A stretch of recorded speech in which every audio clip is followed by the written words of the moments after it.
and welcome to the Art of Being Human. We have been talking about abuse, what it does to people, the effects it has on you, and I thought I would start out, we're going to continue with that today, but I thought I'd start out and describe to you what it really means to be in a dysfunctional family. You know, we talk about dysfunctions in families. We talk about people growing up in dysfunctional families.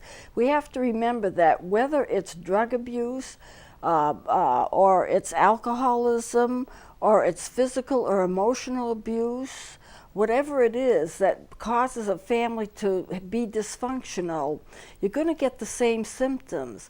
So if you wanted to read books on alcoholism, Codependent No More, that's the name of one of them, but other books on alcoholism and what it does to cause a family to be dysfunctional, those symptoms will be applicable to anything that causes dysfunction in a family. So you could read those books and you could still have an understanding of dysfunction regardless of what the cause is.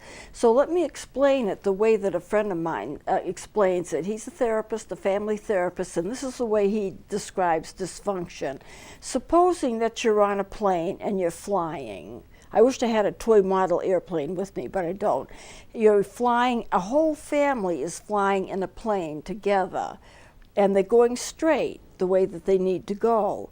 Now, supposing one of them either becomes a drug abuser, or becomes an alcoholic, or becomes an abuser in some way, that abuser causes that plane to bank. So now it's no longer flying straight, it's actually tilted, and it flies tilted instead of straight. Now what does that mean? Everybody in that plane is also flying tilted. As long as the plane is straight, everybody in that plane is flying straight. Everybody's okay, everybody's functioning well.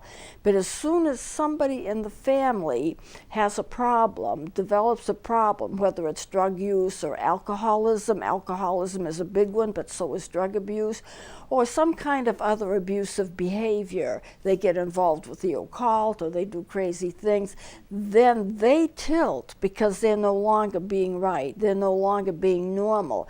But everybody tilts with them. So as they fly crooked, everybody in the family in that plane is also flying crooked. In other words, everybody is influenced by the problem that the person has. And so everybody suffers from it. So what is dysfunction? Somebody in the family has a big, big problem. And what happens is that everybody in the family suffers from that problem. And I think many, many families have a person that's alcoholic in the family or some kind of abuse. And what's going to happen is they all suffer from that. And as they all suffer from that, they all take on the symptoms that dysfunction is.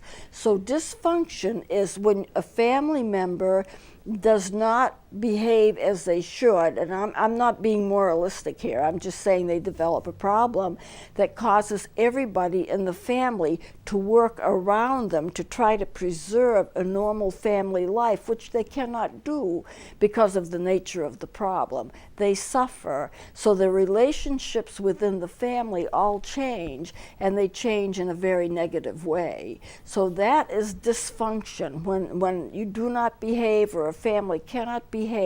A normal family will have love and care for each other. The parents will love the children will love the parents. They'll do things together, they'll get along.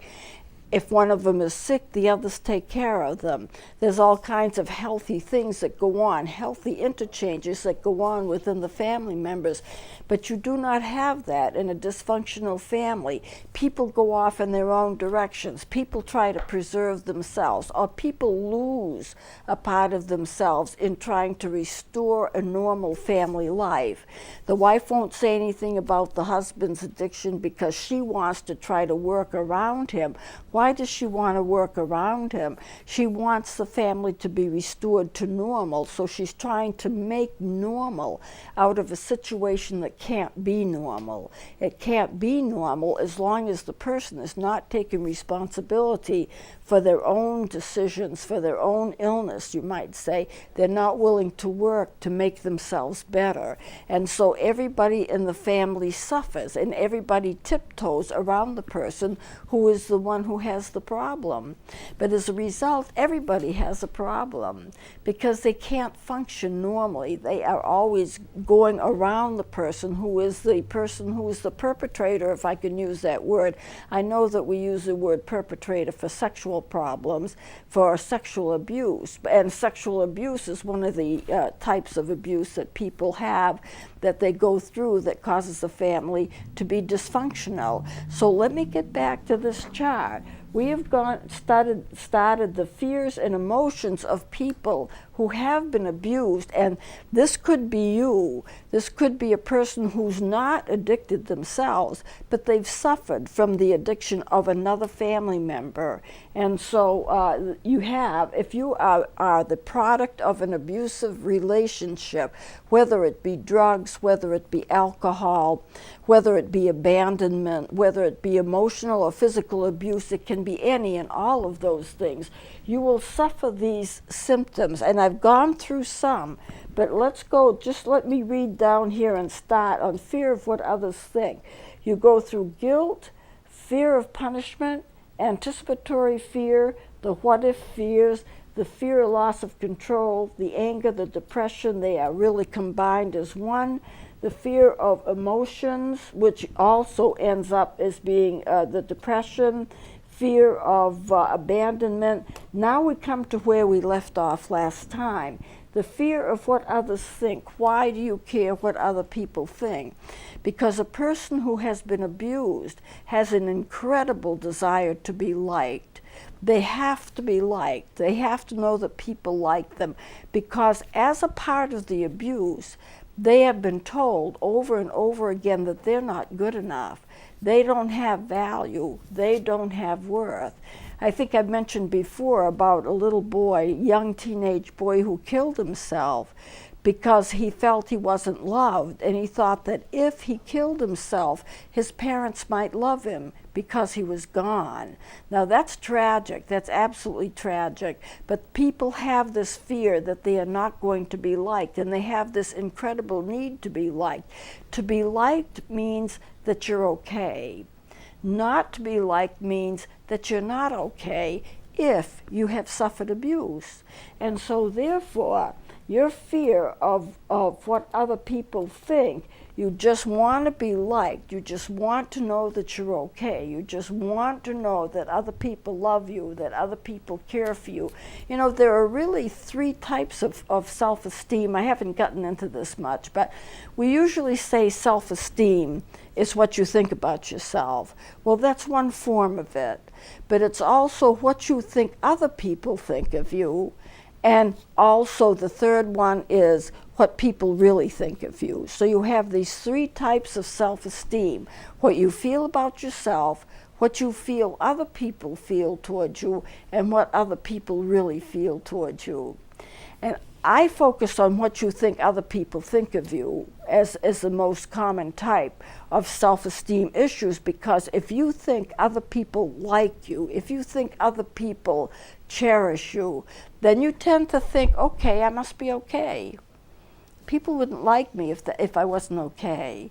So therefore, I must be okay. So that's what you're thinking about yourself. This is self-concept. If other people like you, then you're okay. You're doing a good job. But you worry about that. Most people who have never been abused, they don't worry about that. They do the best they can, and whatever happens is whatever happens. You know, you do the best that you can in your responsibilities. You take your responsibilities seriously. You do a good job. You know you're doing a good job. And you're not so concerned about what other people think. But if you have been abused, you do worry about what other people think, because you have this incredible need to be liked. So what people think is important to you. And along with that, Never being good enough. You feel that you're never, never, never good enough. That means no matter how much you work at it, you just can't make the grade. And that's a horrible way to feel, because in your professional life, when you want to be stepping up the ladder of success, you're thinking, I'm not good enough for success. I'm never good enough for success. I never will be good enough for success. There is a fear of going through the emotions and going through your symptoms alone. I put through emotions alone. I might have put it in, or maybe should have put in, symptoms alone.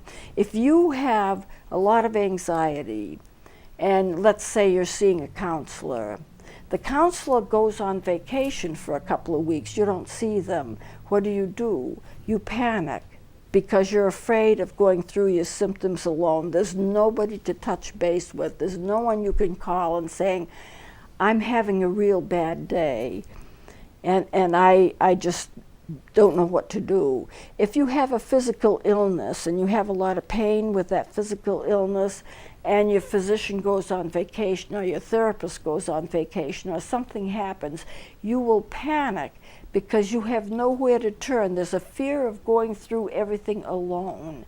You don't want to go through things alone. You want to have somebody there, at least to understand what you're going through, so you feel that you can get some help. So that is one of the fears, going through your symptoms alone. Insecurity, just not feeling secure.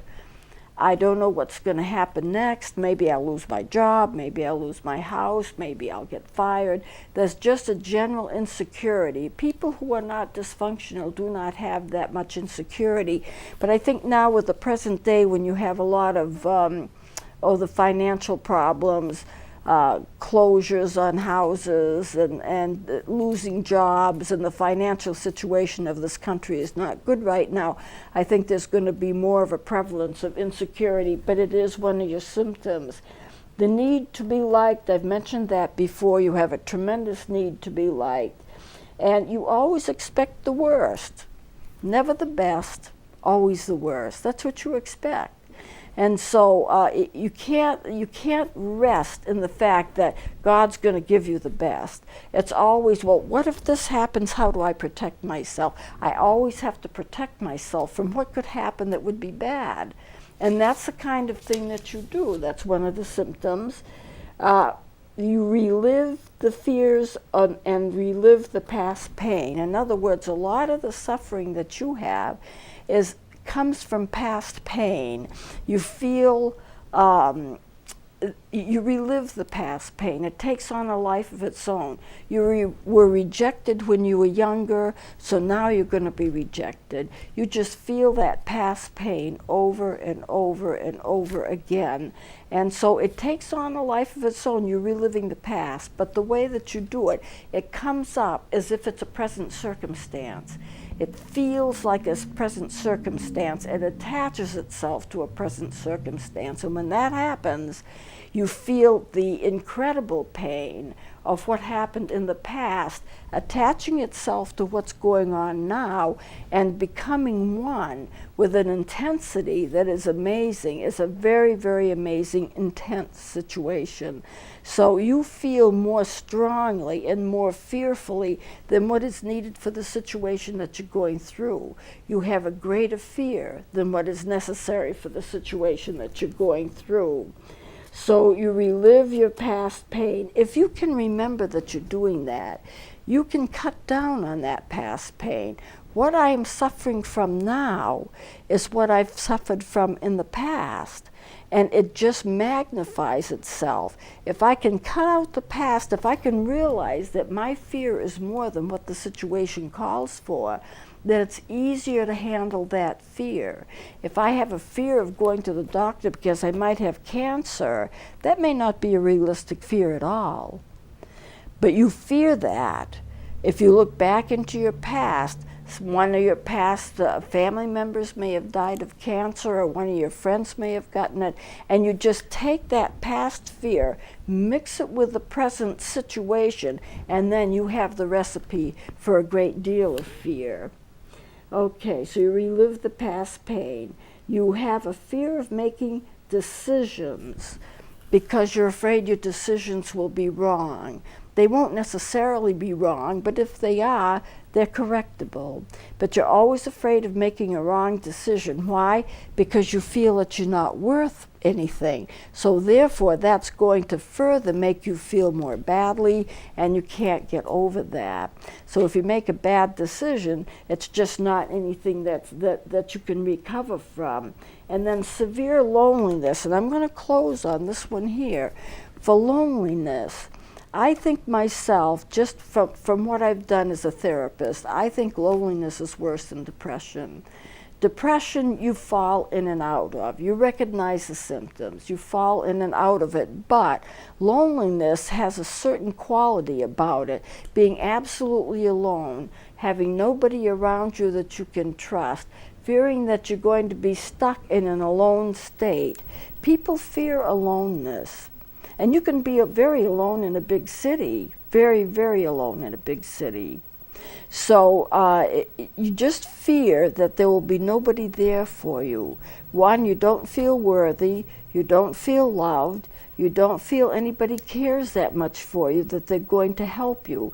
And so therefore you fear that you are stuck in an alone state by yourself, and that will never change. But of course it will change. Loneliness doesn't last any more than depression lasts. They both tend to have an ebb and a flow.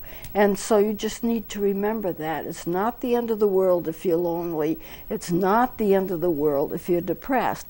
Most people cycle up and down. And if you are doing something that you can look forward to, or being with a person that you want to be with, or doing something that's going to be fun, or going out and meeting somebody, you're going to find that loneliness changes very, very rapidly. As long as you're alone, it may be there, but change your direction, do something, get involved, and suddenly the loneliness is gone. So I'm going to pretty much close it here, because we have finished this whole section, and the next time I'm going into behavior. How does a person who's abused behave?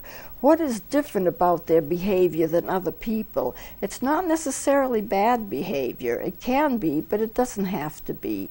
And so when you go through the fears and the emotions, you can understand why it is that your behavior would be different. So I will close it now, and please join me next time.